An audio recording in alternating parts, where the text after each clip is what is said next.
करत करत अभ्यास के जड़मति होत सुजान, रसरी आवत जात है सिल पर पड़त निशान।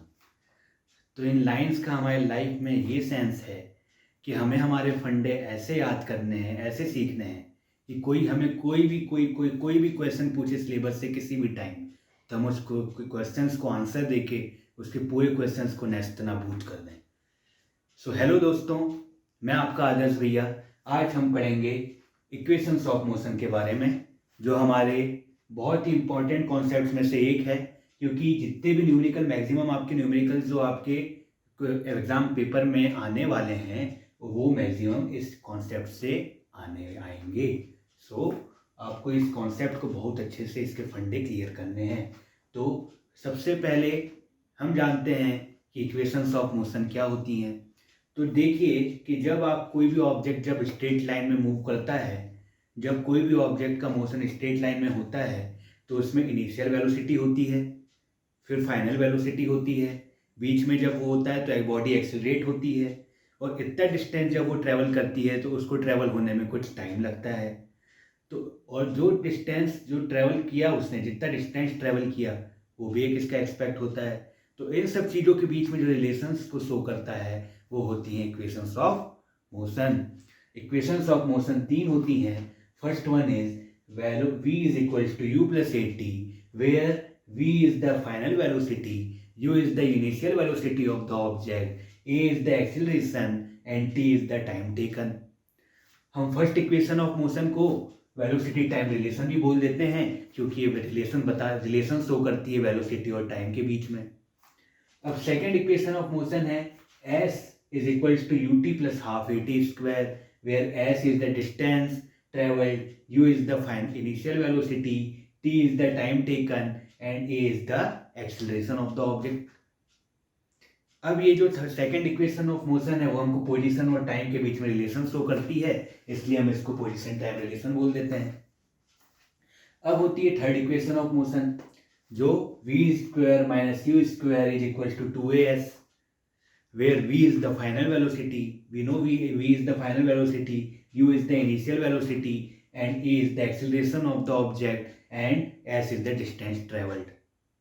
Okay, so these equation shows the position velocity relation. ये इक्वेशन हमको पोजीशन और वेलोसिटी के बीच में रिलेशन बताती है, इसलिए हम इसको पोजीशन वेलोसिटी रिलेशन बोल देते हैं। अब भैया आपने हमको तीन इक्वेशंस तो बता दी, बट आप बोलेंगे कि भैया तीन इक्वेशंस तो आपने बताई बट हमको याद नहीं होती हैं, बहुत प्रॉब्लम जाती है हमको याद करने में। तो चलिए आपको एक कहानी सुनाते हैं। ये कहानी है दो भाई विनय उदय और उनकी एक बहन समीक्षा और उनका एक पड़ोसी तिवारी की। तो विनय और उदय जो दो भाई हैं, उदय लड़ाई कर लेता है तिवारी से और तिवारी को मारता है अद्धा। तिवारी को मारता है अद्धा लड़ाई में। उदय से समीक्षा आती है, समीक्षा आती है, देखती है कि उदय भैया हमारे तिवारी से ढिसुम ढिसुम कर रहे हैं, फाइट चल रही है तिवारी के साथ। तो जब वो ये देखती है, पास जाके और देखती है, तो उसने देखा कि अरे उदय भैया ने तो तिवारी को अद्धा भी मार दिया है, उदय भैया ने तिवारी को अद्धा भी मार दिया है। वो जाती है भागती हुई विनय भैया के पास, भैया भैया उदय भैया की लड़ाई हो गई है। विनय आता है उदय के पास और बोलता है भाई लड़ना नहीं है, नो वायलेंस, नो वायलेंस। विनय आता है उदय के पास और बोलता है नो वायलेंस, और समीक्षा वहां से उसके अद्धे उसके हाथ से छुड़ा के दूर चले जाती है। समीक्षा अद्धे छुड़ा के दूर चले जाती है। तो ऐसे हम इस इक्वेशंस को इस कहानी शॉर्ट स्टोरी से याद रख सकते हैं, रिमेंबर कर सकते हैं। सो अब आपको ये जानना होगा कि हमने तीन इक्वेशंस ऑफ मोशन तो पढ़ ली, पर किस न्यूमेरिकल में हमको कौन सी इक्वेशन अप्लाई करनी है, तो भैया ये हमको पता नहीं चल पाता। तो चलिए एक ट्रिक बताते हैं। जब किसी न्यूमेरिकल में आपको डिस्टेंस ना गिवन हो, s की वैल्यू ना गिवन हो, तो आप फर्स्ट इक्वेशन ऑफ मोशन को अप्लाई कीजिए। जब किसी इक्वेशन में आपको डिस्टेंस और टाइम गिवन है, तो आप सेकंड इक्वेशन ऑफ मोशन को अप्लाई कीजिए। डिस्टेंस और टाइम अगर किसी इक्वेशन किसी न्यूमेरिकल में आपको गिवन है, तो आप इस सेकंड इक्वेशन ऑफ मोशन को अप्लाई कीजिए।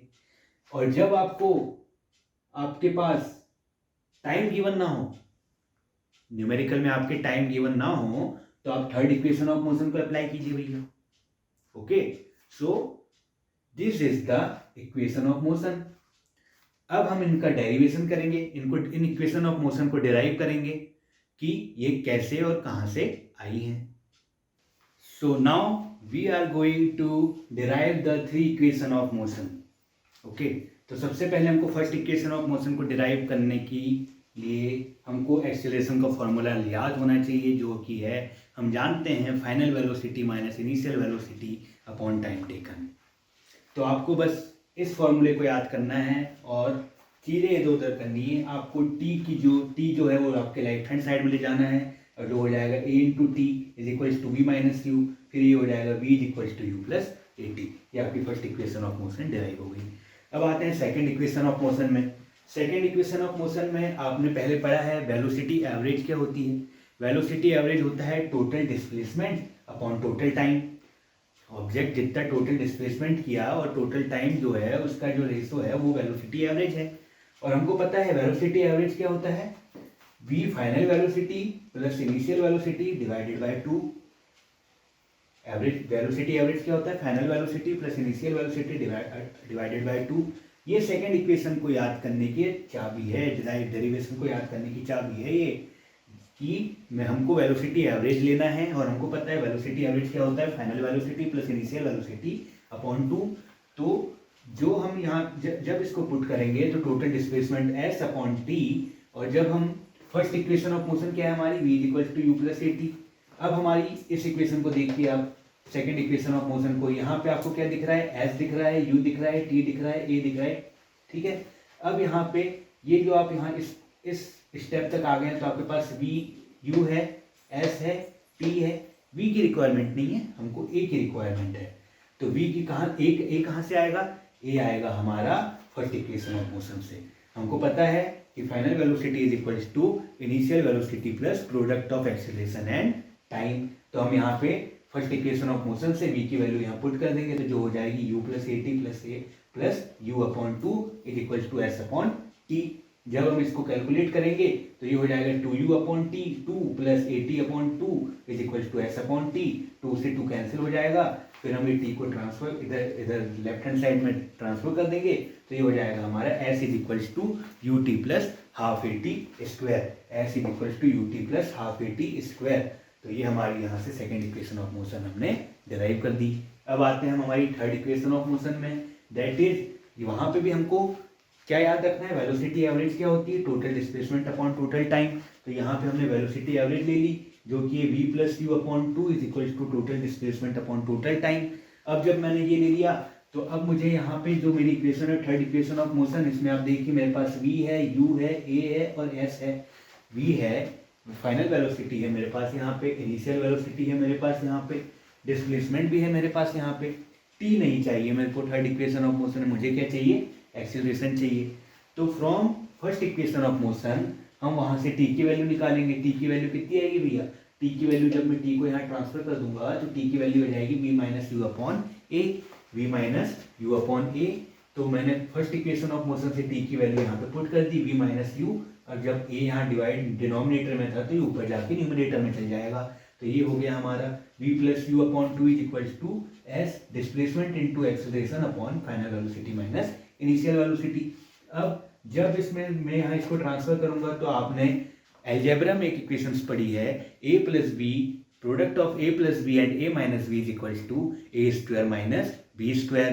तो मैं यहाँ पे इस एल्जेब्रा की आइडेंटिटी को लगाऊंगा, तो ये जब मेरा मल्टी प्रोडक्ट आएगा इन दोनों का वो आएगा b square minus you square, और 2 यहाँ से यहाँ चल जाएगा, ट्रांसफर हो जाएगा राइट हैंड साइड में, तो ये हो जाएगा आपका 2as। तो इस तरह से हम थर्ड इक्वेशन ऑफ मोशन को डिराइव करेंगे। तो ये पूरा कॉन्सेप्ट है हमारे इक्वेशंस ऑफ मोशन के बारे में।